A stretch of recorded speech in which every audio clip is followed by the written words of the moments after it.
We're back. I'm Summon. I'm June. I'm Ramon. And I'm Joanne. And this is a very crowded episode of EverNever TV! It feels so good to do that. So we have a big episode planned for our first official kickoff, EverNever TV of 2019. The book is coming in almost like 40 days, which is so soon. It's really the craziest School for Good and Evil book yet. The other big thing that's going on right now is the survival challenge, where we have a bracket of 16 School for Good and Evil characters matched up against each other. And round one, the voting has just finished and the results are in.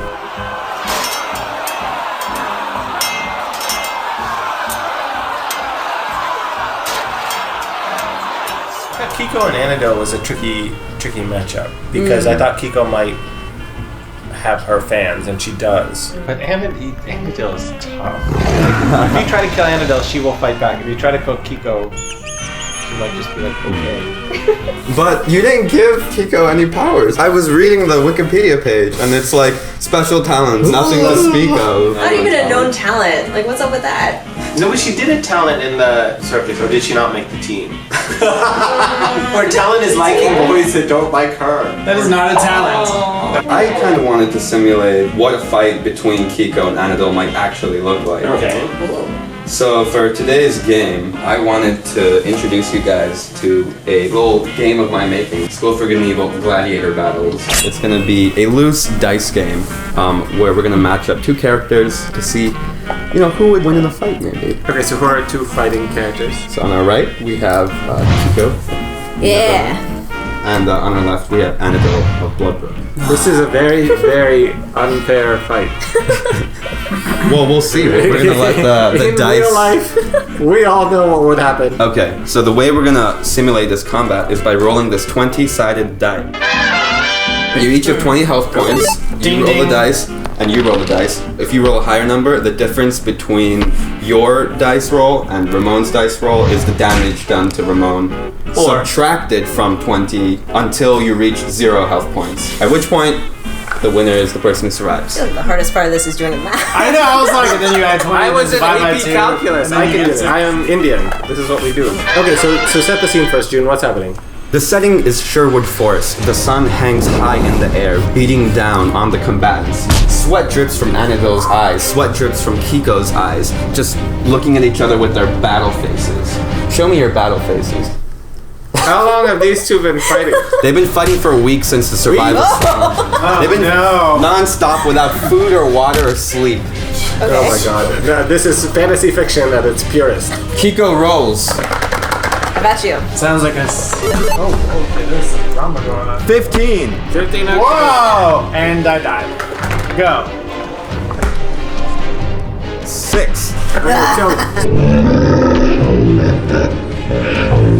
So Ramon is down to 11 health points, but how did he lose those health points, Joanne?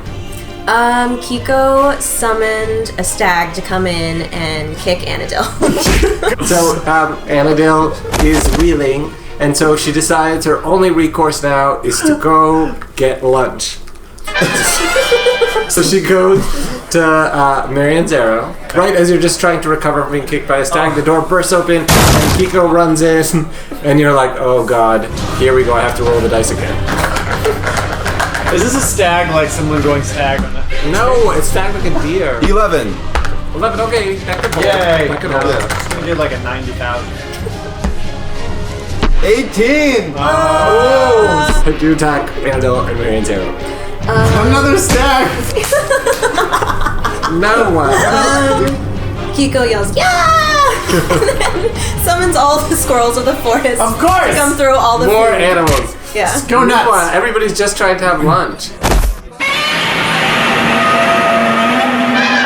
So then Annabelle, knowing that she doesn't have much time left, crawls out of Marianne's Arrow, jumps onto one of the Merryman's horses, and rides away to Beauty and the Feast now. Yeah, you tried the other restaurant nearby. So you burst into Beauty and the Feast, which is frequented by all these shocked ladies and gentlemen Where's from... the sandwich? But guess what? Guess who's at the lead table, right? No! Kiko! Kiko! She beat you too there! Waiting for you. Already eating lunch. It's actually a 5-course menu. 6. Oh, here we go. Oh, come Feeling back. I'm ready. 2. Oh no! Annabelle died! Annabelle died! How did you destroy Annabelle in the middle of dinner service at Beauty and the Feast? I offered the meal to her very sweetly and then pushed her so she choked on it. So you choked. But then I'm gonna get resurrected, right? No. So listen, you have to pre-order your books soon because they're going to run out if you want the special editions. The Barnes & Noble signed edition is already starting to run out, and there's only 1,000 copies of those. Then there is the Target edition with the lost chapter of Book 5. Hopefully you guys saw the Book 5 trailer. If you didn't, it's the coolest trailer ever. And if you guys are curious about the process that went into the trailer, we sat down with Michael, who made the trailer, and got a little behind-the-scenes look. So that wraps us up for this week's episode. And the bracket challenge is going to keep heating up. It's going to get to the semifinals and finals, where I'm sure you're going to have some of your really favorite characters all against each other. That's all for this week, guys. Thank you so much for watching.